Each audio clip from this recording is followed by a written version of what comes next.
KPU Republik Indonesia berjibaku dengan proses perhitungan suara atau real count dari Pilpres 2024. Terbaru dari situs KPU Republik Indonesia, data paling update pada Sabtu 17 Februari 2024 pukul 19.30 waktu Indonesia Barat, data yang masuk mencapai 66,61%.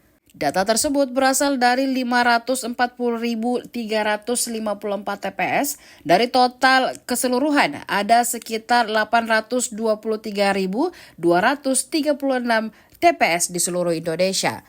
Berdasarkan data tersebut, pasangan Prabowo Gibran unggul dengan angka 57,96%.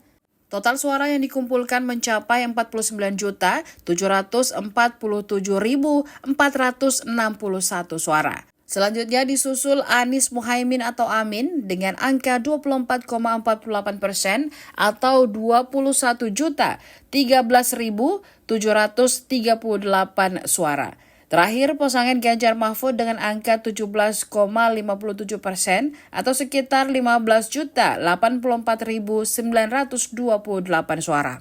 Berdasarkan pantauan Tribun Timur, pasangan Prabowo Gibran perkasa di 35 provinsi dari total 38 provinsi.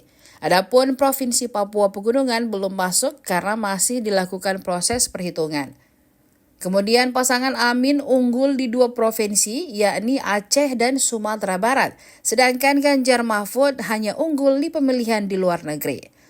Untuk diketahui, KPU Republik Indonesia baru akan melakukan penetapan rekapitulasi suara Pilpres 2024 paling lambat pada Rabu 20 Maret 2024 atau sekitar 35 hari setelah pemungutan suara. Dengan demikian, maka masyarakat baru mengetahui siapa sosok presiden dan wakil presiden terpilih pemenang Pilpres 2024 pada 20 Maret mendatang. Download Tribun X sekarang, menghadirkan lokal menjadi Indonesia.